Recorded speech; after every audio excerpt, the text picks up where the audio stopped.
Chers amis de l'éthanologie, c'est un plaisir de vous retrouver pour une nouvelle vidéo à propos du vin, bien entendu. Ici, c'est Fabrizio Buccella de l'école d'énologie Interwine & Dine. Aujourd'hui, le thème que nous allons aborder ensemble, c'est est-ce qu'un vin avec une capsule à vis est-il foncièrement mauvais? Mais avant cela, n'hésitez pas, si vous souhaitez recevoir notre fiche de dégustation que nous utilisons avec nos étudiants à l'école Interwine & Dine, il suffit de cliquer sur le lien qui se trouve dans la description de la vidéo et vous la recevrez gratuitement dans votre boîte mail. Revenons maintenant au thème du jour, qui est le thème de ces fameux vins bouchés avec une capsule à vis dont l'amateur, vous ou moi, on est toujours un peu effrayé lorsqu'on trouve ce type d'obturateur. En effet, en France, en Belgique notamment, on a une vision assez traditionnaliste du vin. Le vin doit être bouché avec un bouchon, si possible, ce bouchon doit être en liège et il faut tout un cérémonial pour ouvrir la bouteille. Alors, on est forcément étonné lorsqu'on trouve des vins qui sont obturés avec une simple capsule à vis, un peu comme un jus de fruits, quoi. On se dit, mais est-ce que ça va être un bon vin ?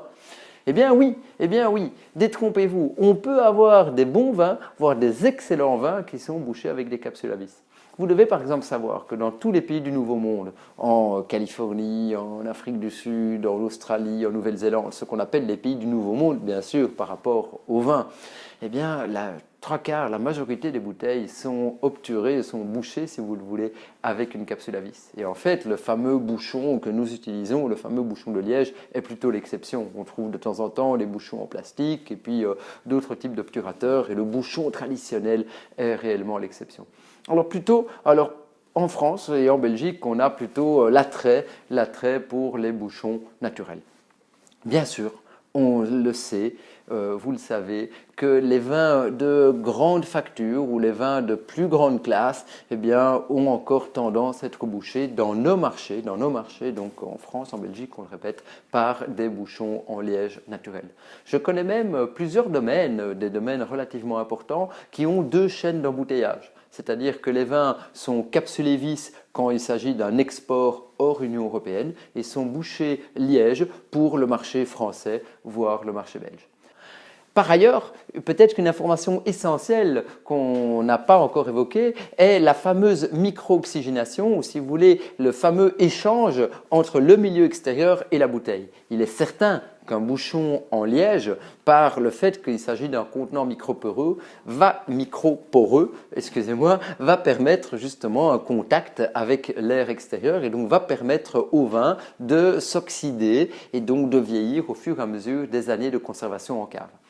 La capsule à vis, logiquement, avec le joint qui se trouve à l'intérieur de la capsule à vis, est un contenant qu'on estime plus ou moins hermétique. Ce n'est pas tout à fait le cas. Le contenant n'est pas à 100% hermétique, j'en ai fait l'expérience dans ma cave, il y a quand même toujours une petite évolution, même lorsque les vins sont bouchés avec des capsules à vis.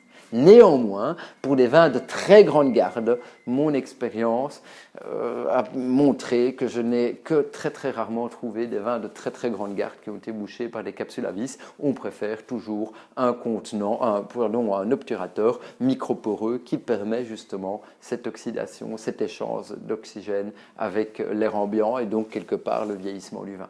Donc on peut considérer, si vous voulez, sans en faire une règle tout à fait absolue, que la capsule à vis est un obturateur qui est plutôt utilisé pour des vins d'une consommation relativement rapide. Donc, que retenir de tout ceci? Bien, on peut retenir que dans nos contrées, lorsqu'on voit un vin bouché avec une capsule à vis, sans doute que ce n'est pas un très grand vin, mais cela ne signifie clairement pas qu'il s'agit d'un mauvais vin. Donc on trouve des très bons vins avec une capsule à vis, mais ce ne sont pas forcément des vins qui sont d'une excellente et d'une grande garde. Le fameux cérémonial qui consiste à goûter un vin au moment où on vous sert la bouteille au restaurant. Alors, est-ce qu'on est censé goûter, donc tâter le vin pour en connaître la qualité avant, entre guillemets, d'acheter ou d'accepter qu'on vous serve la bouteille s'il a été bouché par une capsule à vis? Certains vous diront non, bien sûr, parce qu'il ne peut pas y avoir de goût de bouchon forcément vu qu'il s'agit d'une capsule à vis. Eh bien, là, on commet, je pense, une grossière erreur.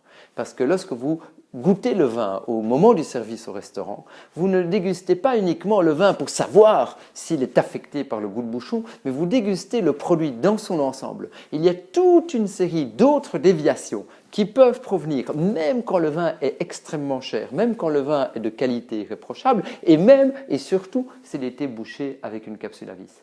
Et donc, il est impératif que lorsque vous êtes au restaurant, quand bien même le vin ait été bouché avec une capsule à vis, il vous soit proposé en dégustation avant de servir l'ensemble de la table. Voilà, nous arrivons petit à petit au terme de cette vidéo. J'espère qu'elle vous a plu, que vous avez appris des choses. C'était donc Fabrizio Buccella pour Interwine and Dine. Et n'hésitez pas, si vous connaissez des bons vins en capsule à vis, peut-être à nous laisser en commentaire de cette vidéo l'une ou l'autre cuvée que vous avez appréciée particulièrement et que vous avez trouvé bouchée avec cet obturateur particulier. Et nous terminons par notre maxime. Vous le savez, il n'y a qu'une solution, c'est la dégustation.